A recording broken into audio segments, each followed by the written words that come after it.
काय म्हणायचं तुला सुशील? बाहेर जग म्हणतोय तेच. माझ्याने बहिणीचे. आणि ते संबंध असावे. अरे सुशील काय बोलतोस हे? बोलू नकोस. तुझं मला वाटत नाही. खरं म्हणजे माझं चुकीचं आहे. तिने सौम्य शब्द सांगतोय तुला. अहो, पण तुमचे हे सौम्य शब्द आमच्या जिवारी लागताय. त्याचं काय? दिवाळी लागतात ना. जा चालते अजून. अहो, पण सांगतो ना. तुला काय करायचं ना तुम्ही ठरवणार आहे. म्हणजे काय करणार आहात तुम्ही? याची काळजी करू नको. तुला घराबाहेर काढणार नाही मी. त्यामुळे माझे अब्रू जाणार आहे. जा जातो इथून. अहो, माझं ऐकून तरी घ्या. जा म्हणतो ना.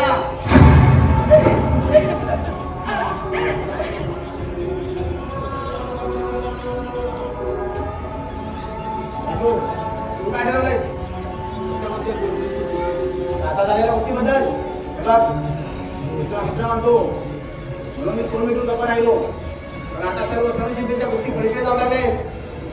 आता तुला पुन्हा लजन समजू. दुसरे सोय बाबली. काय रे? तू काही बोलत नाही? काय बोलू मी सुशील? अरे माझ्याजवळ बोलायला शब्दच नाहीत रे. अरे किती विश्वासाने वागवतो रे तुझ्या बरोबर.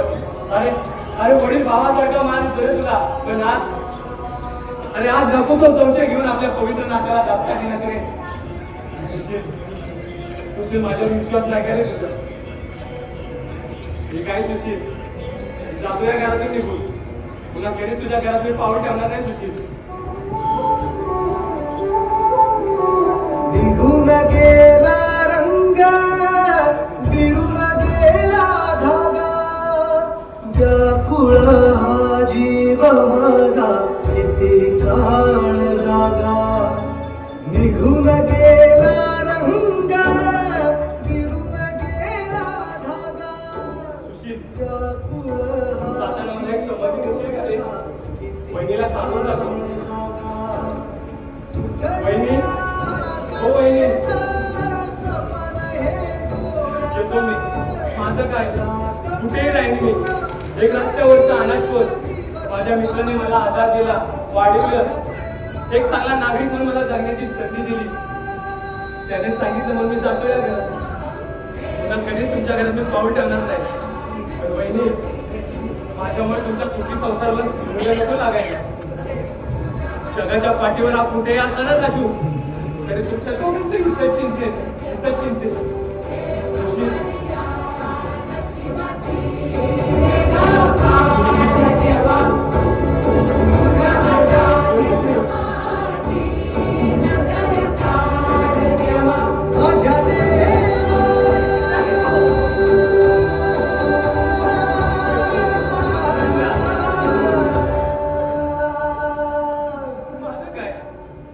काळजी घे स्वतःची. बहिणी येतो.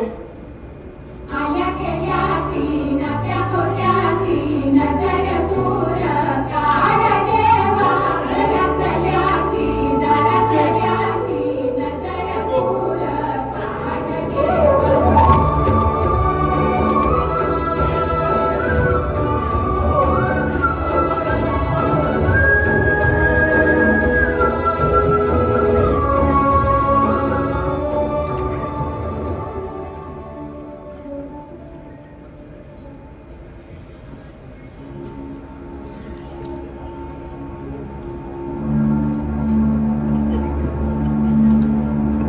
हॅलो सुशील.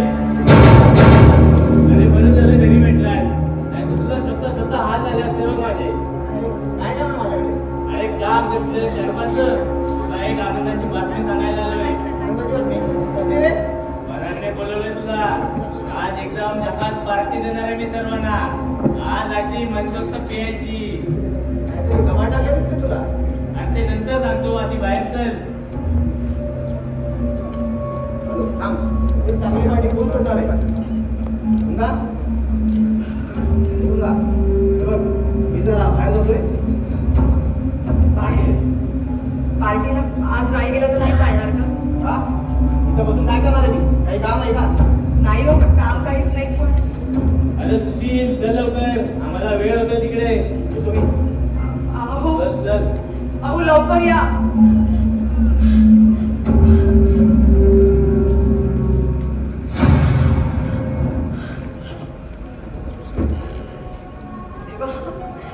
तेव्हा धाडके हा चांडा कुठे घेऊन जाणार आहे ना कोणाला ठाऊक.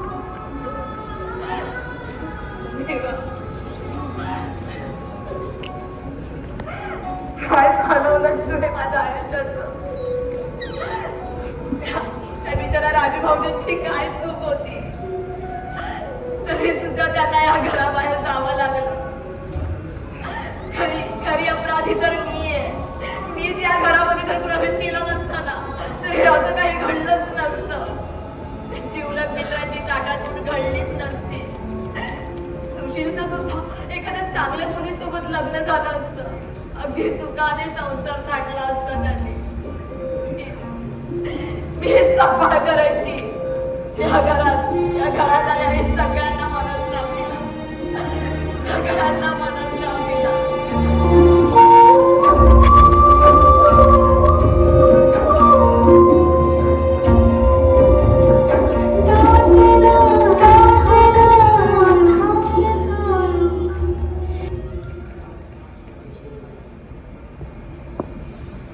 राजू, अरे राजू, हे सालं कार्ट सुद्धा मोठं विचित्रच आहे.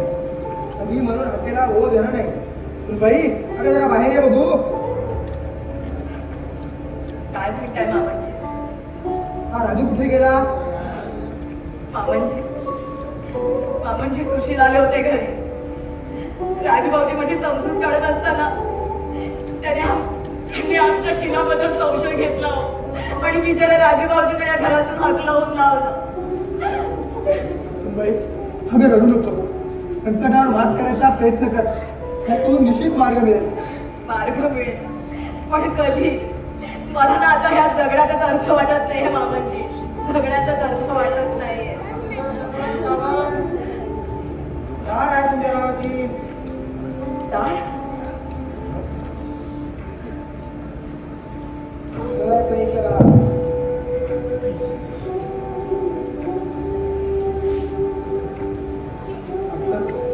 हे पत्र जरा वाचून दाखव. मला तुमचं इंग्लिश नाही जरा. आमच्या मुंबईला सुद्धा नाही समजतो. ठीक आहे.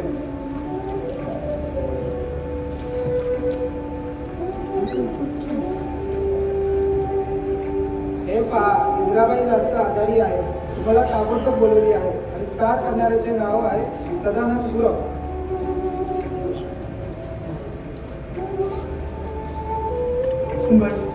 अगं आता मी काय करू. माझी मनस्थिती अगदी तुझ्या झाली बघ. अगं हे पत्र आलं म्हणजे ती नक्कीच आजारी असतात. अरे बापरे. मग हा जाणार तुम्ही. अगं गेलं कसे. हे बघ मी इथून जातो आणि तिला घेऊन इथे येतो. चालेल. पण सुशीलचं काय करायचं. अहो कुठलं फूल भरलं त्यांच्या डोक्यात पुढं. दिवसेदिवस माणूस किती विसरत चालले तो. आता सुद्धा घरी येणार आहेत पुढाच ठाऊ. तुम्ही जा तयारी करा. ठीक. मी पण बघते.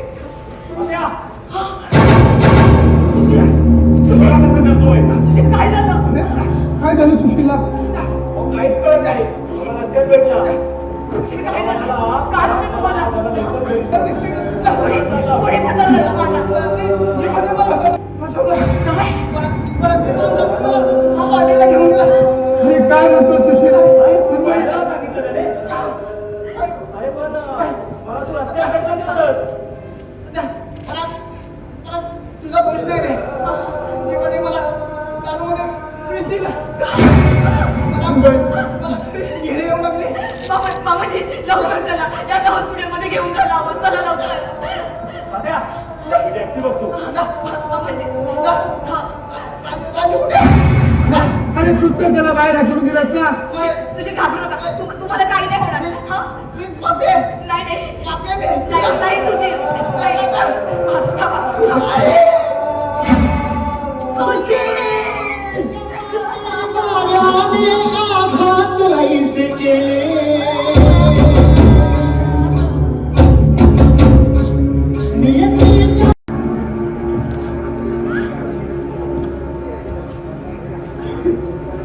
काय घडलं?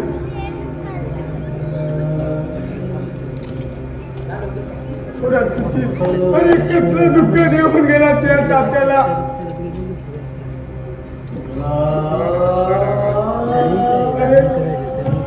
अरे खरं म्हणजे आम्ही जास्त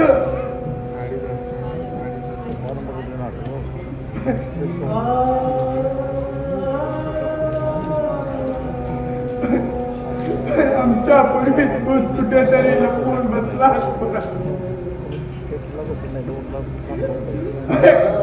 अरे कुठल्या जन्मीचा चूड गोलास पोरा.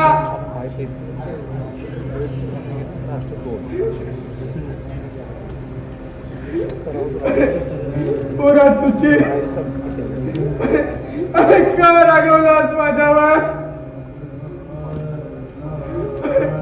अरे निष्ठूर का झालास. अरे माझा राजा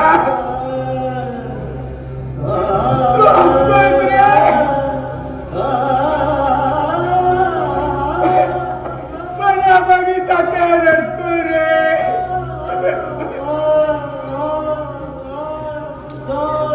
अरे चुकतोय माझ्या सुचीला.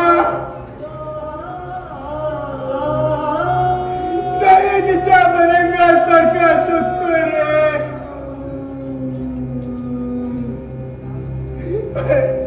अरे राजा अरे कुठे गेलास रे तू.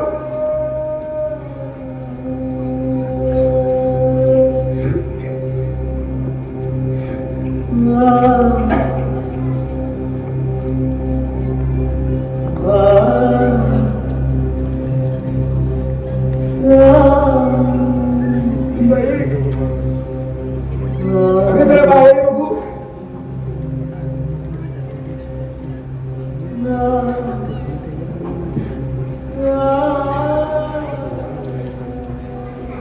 पुरी अगं किती दिवस कोंडून गेल्याने स्वतःला त्या अंधारात. आता हवे दुःख विसरायचा प्रयत्न कर पुरी. कशी विसरू बाबांची. विसरण्याचा प्रयत्न केला ना तरी त्यांची मूर्ती सकट डोळ्यासमोर उभी राहते. मग त्याने आधार दिल्यापासूनचा सगळा चित्रपट डोळ्यासमोरून तरळू लागतो. तू माझा एक पोरी. अगं माझ्या बरोबर आमच्या गावी चल. शिवाय पर्वत पत्र आले तिचं सुनबाईला सोबत घेऊन या म्हणून. नाही नाही हे कसं शक्य आहे बाबांची. माझ्या सुशीलला सोडून मी कुठेही येणार नाही. अगं वेडे पोरी. अगं इथं थांबायला सुशील आहे का या जगात. अगं वाईट मित्रांच्या संगतीत शेवटी आपला जीव गमावून बसला का पोरी. नाही ही पाठी कपाळ ठेवून मी तुमच्यासोबत कशी येऊ सांगा ना. अहो सासूबाईला काय वाटेल. अगं वेडे पोरी. अगं जगाची किंमत तुरी करावी. अगं लोकांना घाबरून या व्यवहारी जगात निभाव नाही लागेल आपला पोरी. आणि तुझ्या सासूबद्दल बोलशील ना तर ती फार चांगली आहे गं. अगं तुला बापू आमचा सुशील भेटला तर आनंद होईल तिला पोरी. माझं ऐकत मामांची. सांग पोरी सांग. अगं तुझ्याशिवाय कोण आहे मला मायेचं. अगं यापुढे मी तुला माझा सुशीलच समजेल का. तुम्ही आता दाद उघडलं. सासूबाईंना समजावून सांगा आणि पुढच्या वेळी जेव्हा तुम्ही इथे याल ना तेव्हा सासूबाईंना इथे घेऊनच या. मग मी तुमच्यासोबत नक्की येईल. मी वचन देते तुम्हाला. ठीक आहे बघू. मग हा तुझा निर्णय समजू मी. जा माझी बॅग घेऊन ये जा.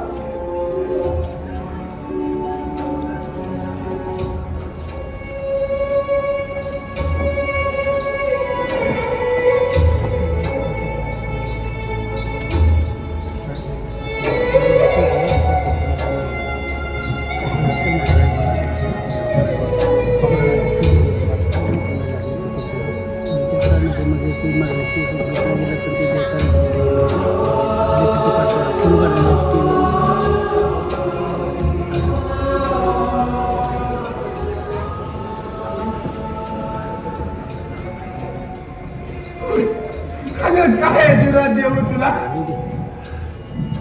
आयुष्यमान भव. उठ तरी उठ. सुनबाई, अगं जपून राहायचं. सुशीलच्या बॅगेत पैसे ठेवलेत ते घे आणि आजी रडत बसू नकोस पुढे. मी येतो आता. सांभाळून जा आणि गेल्यावर पत्र पाठवायला विसरू नका. मी वाट बघतीये.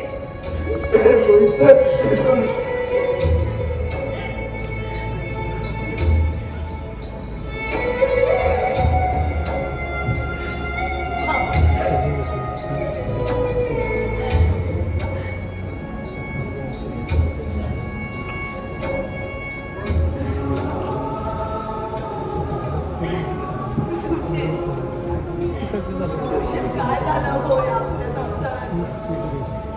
स्वप्नातही घडू नये ते प्रत्यक्षात घडले.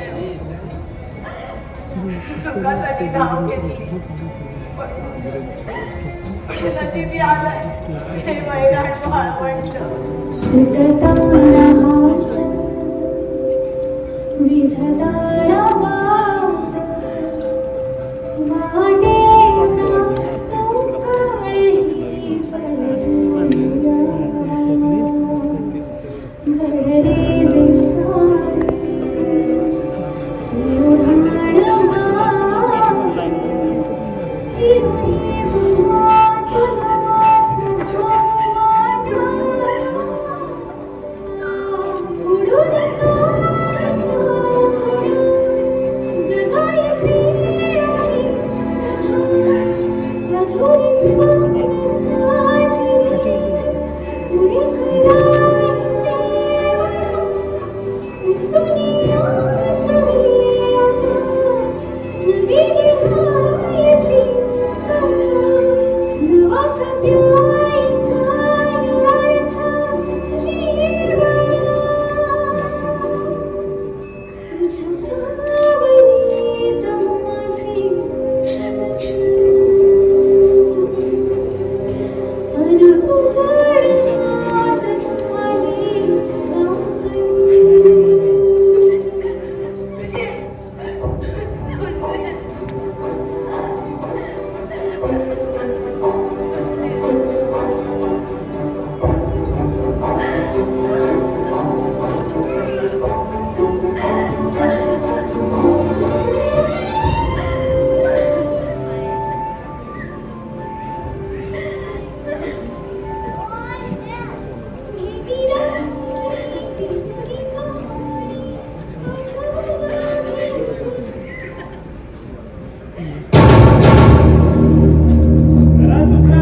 झाली गावकरी. तू तू का आलास पुन्हा इथे? कशाला? मला वाटतंय तुला माहिती आहे तरी पुन्हा एकदा सांगतो. माझा प्रतिज्ञेचा शेवटचा प्रवेश संपवण्यासाठी म्हणजे तुझी प्रतिज्ञा अजून पूर्ण झाली नाहीये का? प्रतिज्ञा पूर्ण झालीये. शिल्लक राहिली अरे शेवटी तुझ्या म्हणण्याप्रमाणे वागला. मला देशोधडीला लावलं. आता अजून काय बाकी उरलंय सांग ना. तरी समाधान झालं नाही तुझं. वेळ अगदी जवळ आलीये. म्हणजे काय म्हणायचंय तुला? तू अजून मला छळणारस का? कळायला आलं तुला. अरे कुठे फेडणारच तुझी पाप? आता तरी मला जेवायचं बंद कर आणि चालतं हो माझ्या घरातून. त्याला मारलं मी. चांडाळा चांडाळा, अरे माझा जीव घ्यायचा होता. माझ्या सुचिलचा जीव का घेतला तू? ते पांढरं कपाळ पाण्याचं वाटत नाही ना. त्याला मारल्याशिवाय कसा नाही लागतो मला. किती छान दिसतेस तू माझ्या मनात रचलेल्या नाटकातील नायिकेसाठी. मला घरी आता यापुढे आणखी काय करणार तू माझं? मी पाया पडते रे तुझ्या. अरे जा तू आता इथून. एवढी कंटाळलीस? तुझ्याबरोबर लग्न नाही करणार? तू तयार झालीस तरी. अरे हुंगलेल्या फुलाला उचलून हृदयाशी जन्मभर कवटाळणारा माणूस मी नाही. आता फक्त माझ्या आसुरी सुराचा शेवटचा प्रवेश संपवणार आहे. चला चल बेडरूम मध्ये. नालायक माणसा, म्हणजे तुझ्या मनात हे पाप आहे तर? नाही बाबतीत तीच एक शेवटची इच्छा माझी अपूर्ण राहिली आणि इथे येणारे सगळे रस्ते बंद करून आले मी. त्यामुळे इथे कोणी धडपडायला येणार नाही. तसा जर तुम्ही प्रयत्न केलास तर शेवटची धडपड करायला लावणार हा माझा जिवलग मित्र. नाही परत मी पाया पडते रे. थोडासा हा विचार परत आणतो. तुला तुझी शपथ आहे. माझं ऐक तू. हा विचार तुला वाटत असेल जे करतो ना तेच बरोबर आहे. नाही तुझ्या समोर घेतलेली प्रतिज्ञा मी आज पूर्ण करणार आहे.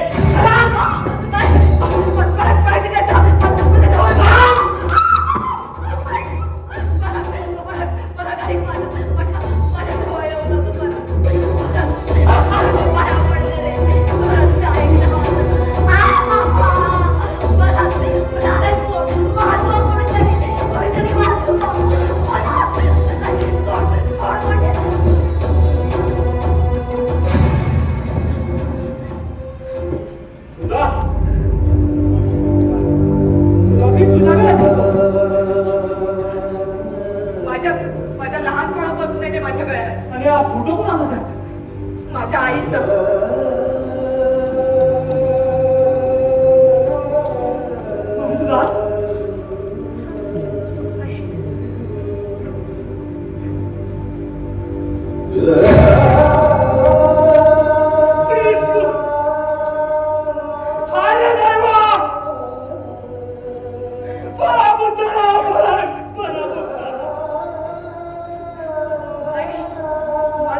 माझं रॉकेट देते.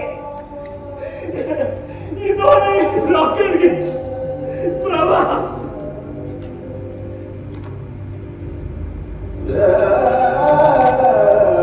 ही दोन्ही रॉकेट तर एकसारखीच आहे. एकाच व्यक्तीचा चेहरा असते.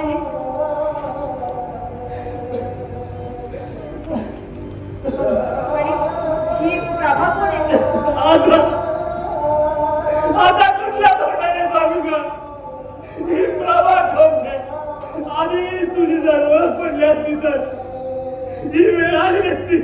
तू तू म्हणजे तू मला ओळखतोस का? हा परत बोल ना. कोण आहे मी? सांग ना. तू कोण आहे मी? तू माझी धाकटी बहीण आहेस का?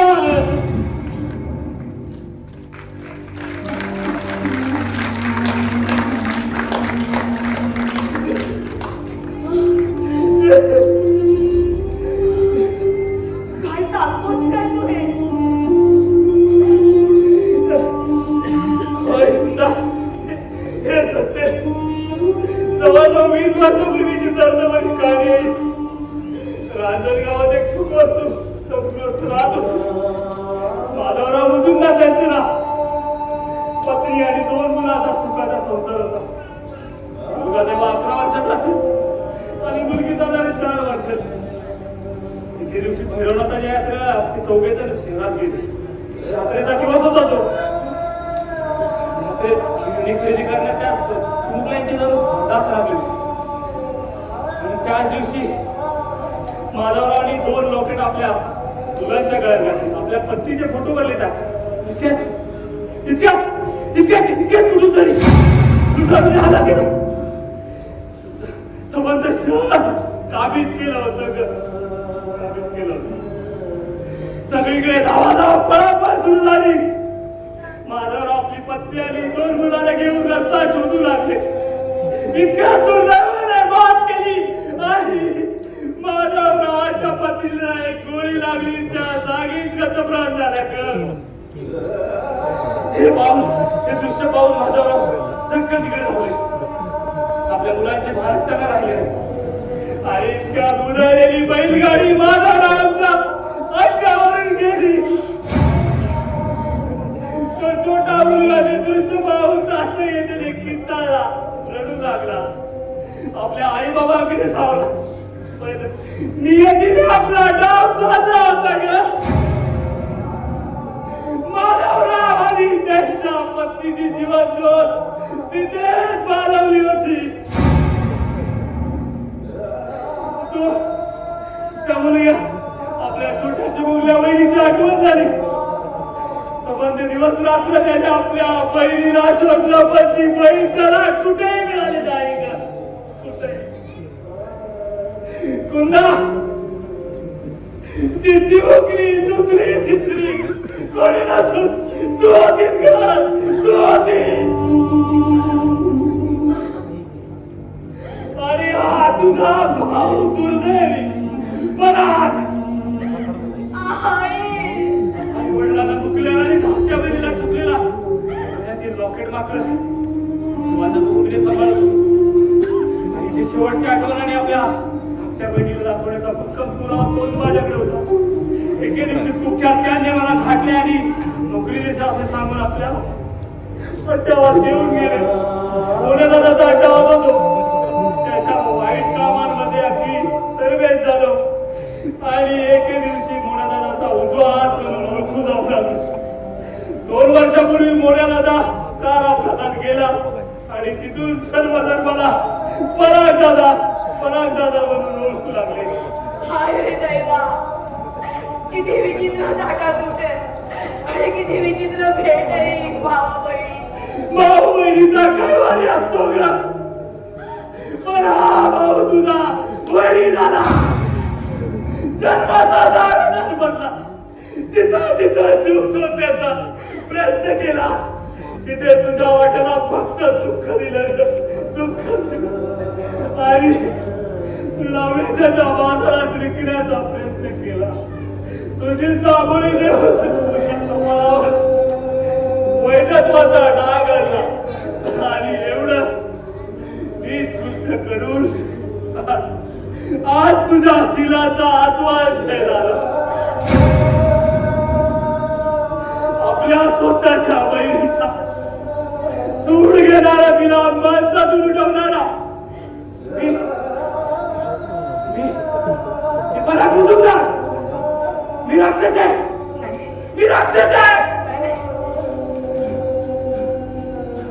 मी पापी मी पापी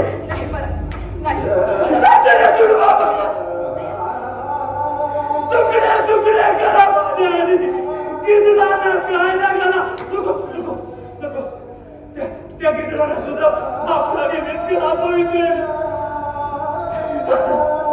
स्वतःच्या बहिणीने पापी वाजणारे पाहणारे माझे डोळे करा काचा करा त्याचा आणि काचा भरतात कारण मी पापी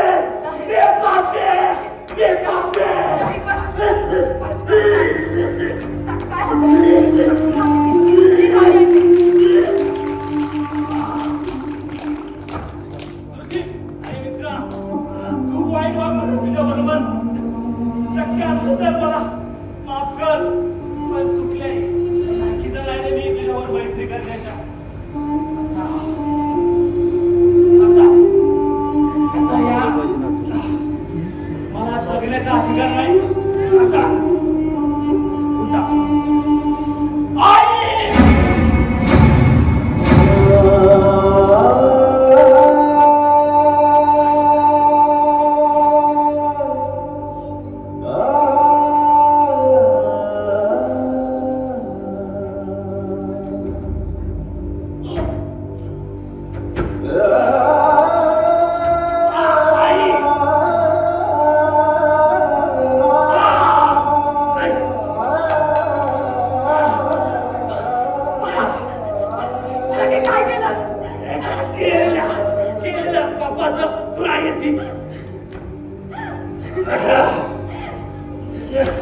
असं का वागला तरी असं का वागला अगं अशा सुखाच्या प्रसंगी तरी रडू नकोस ग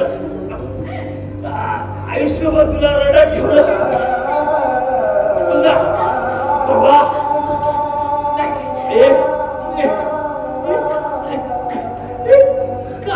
काम करशील का माझा आणि तुझ्याशिवाय दुसरं माझ्या मायेचं आहे मला झालेला टाळून बरोबर मी आनंदाने स्वीकारलाय मला एकदा मांडीवर घेशील का ग मांडीवर घेशील का ग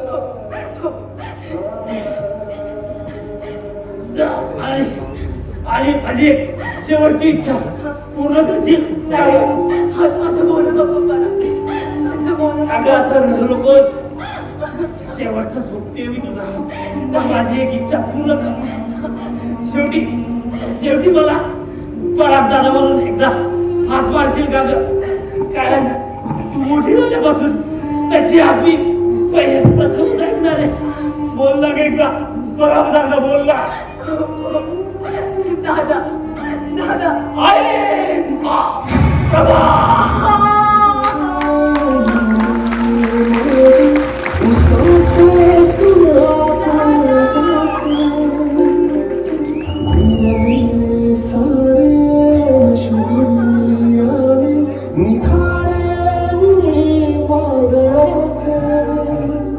रुतले जिव्हाळी बसले